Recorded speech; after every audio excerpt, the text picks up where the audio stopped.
Sometimes the most important lessons in life don't come from a textbook. They don't come from a complicated manual charts graphs. Honestly, they come from simple stories. Stories that stick with you. Stories that make you think, long after you've heard them. Jesus told a lot of these kinds of stories. They're called parables. Now, a parable is just a simple tale, usually about something ordinary, a farmer planting seeds, a woman baking bread. But underneath the simple surface, there's a deeper meaning. A bigger truth about life, about people, about how we should treat each other. It's a clever way to teach, really. It makes you do some of the work. Jesus used these stories for a very good reason. He wanted to connect with everyday people. The kind of people who worked with their hands and understood the world in a practical way. Let's set the scene. Imagine a place far away from the noise of cities and the rush of traffic. Picture rolling green hills that stretch as far as the eye can see. The grass is thick and soft, a perfect meal for a hungry flock. The sky above is a brilliant blue with just a few puffy white clouds drifting lazily by.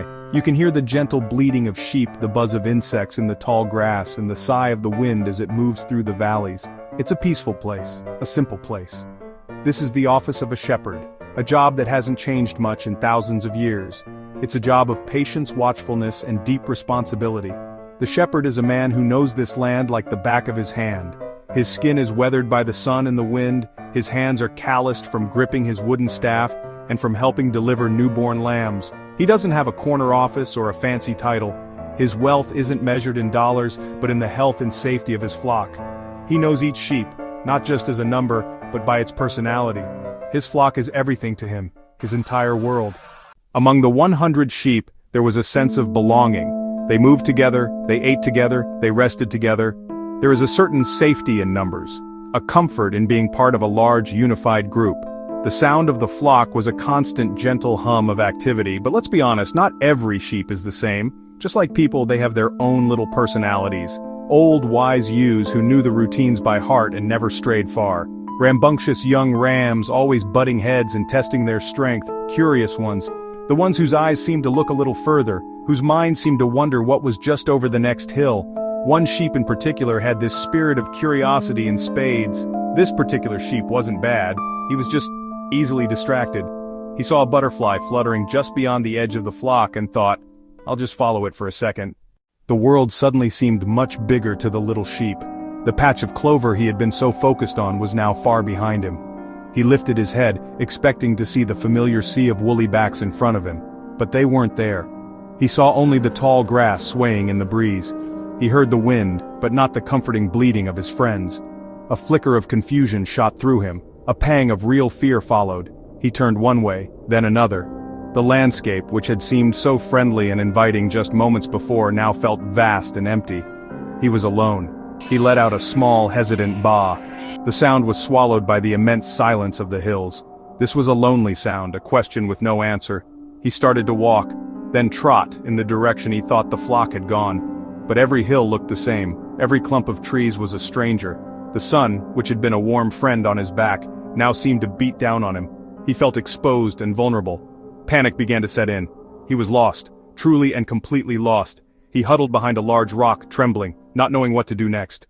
As evening approached, the shepherd began the familiar ritual of gathering his flock. With a series of calls and whistles, he guided the sheep towards the safety of the stone fold he had built. It was a routine he had performed countless times, flowing like a slow-moving river towards the gate. The shepherd stood at the entrance, his staff held across the opening. This was the most important part of his day.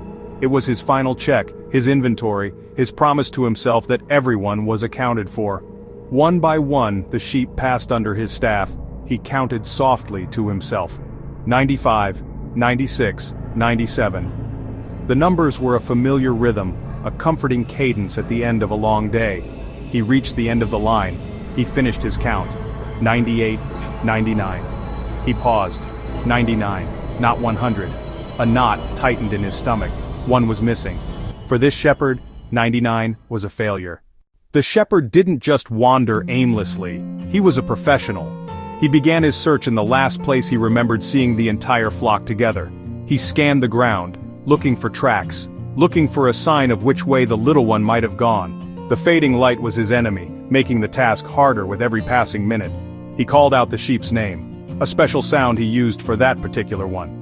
His voice echoed in the twilight, a strong, clear call cutting through the silence. He listened intently after each call, hoping for a faint, bleating response, but all he heard was the wind. He moved with a purpose, his long strides eating up the ground. His knowledge of the land was his greatest tool. A patch of sweet berries, a strange rock formation. He checked them all. He pushed his way through thickets of bushes, their branches scratching at his arms and clothes. He didn't even notice.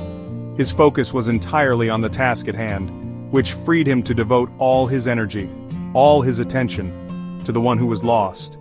And he wouldn't rest until it was. The search led him away from the gentle, grassy slopes and into the rougher parts of the wilderness. He had to navigate treacherous terrain, places where the flock would never normally go.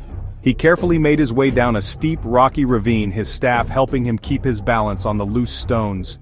The air grew colder here, in the shadows of the cliffs. He peered into every dark crevice, every small cave entrance, calling out, listening, and then moving on. The silence that answered him was heavy, amplifying his concern. He pushed on, his path now blocked by a dense thicket of thorns. The branches were tangled together, a wall of sharp spines that would tear at the flesh of any creature trying to pass through. The shepherd didn't hesitate. He used his body and his staff to force a path, the thorns ripping at his tunic and scratching his skin. He winced, but he didn't stop. He imagined his lost sheep, with its soft wool and delicate skin, blundering into a place like this. The thought spurred him onward, through the pain and the difficulty. Just as he was about to climb another ridge, he stopped. He thought he heard something. It was faint, almost lost in the sound of the wind. He held his breath and listened, straining his ears. There it was again, a weak, pitiful baa. It was the sound he had been listening for all night. Hope surged through him, washing away his exhaustion. He called out his own voice, strong and reassuring. A moment later the cry came again, a little louder this time, a little closer. He had a direction. He knew where to go. He followed the sound, scrambling over rocks, pushing through bushes. The bleating grew stronger, guiding him like a beacon. And then he saw it. The little sheep was tangled in a thorny bush on the edge of a steep ledge. It was trapped, unable to move forward or backward. It was shivering, not just from the cold, but from fear. When it saw the shepherd, it let out a cry that was a mixture of relief and desperation. The shepherd's heart went out to the poor creature. He spoke to it in a calm, gentle voice. "It's all right," he murmured. "I'm here now." The journey home was different. The shepherd walked with a lighter step despite the heavy weight on his shoulders. The feeling was not just relief, it was pure joy. He hummed a quiet tune as he walked, his hand resting on the woolly back of the sheep he carried. The sheep, for its part, was calm. It was safe. It could feel the strength of the shepherd beneath it. It could hear the steady beat of his heart. They were together again. When he finally reached the fold, the first rays of dawn were breaking over the eastern hills. He gently lowered the sheep to the ground inside the gate, where it was immediately greeted by the others. The flock was whole again, 100 strong. His joy was too great to keep to himself. He called to his neighbor's friends. "Rejoice with me. I have found my sheep that was lost." It was a celebration. Not for the 99 who had been safe all along, but for the one who had been in peril and was now found. This simple story is about more than just a shepherd and a sheep. It's a story about value. Every single person matters. You matter. It doesn't matter if you feel like you're just one in a crowd of billions. You are worth the search. You are worth the effort. You are worth being carried home on someone's shoulders. Remember the shepherd who wouldn't rest until his flock was whole. It's a powerful message of hope and unconditional love. There is a shepherd who is always counting, and he will always come looking for the one who is lost. And there is no greater joy, in heaven or on earth, than when that one is found.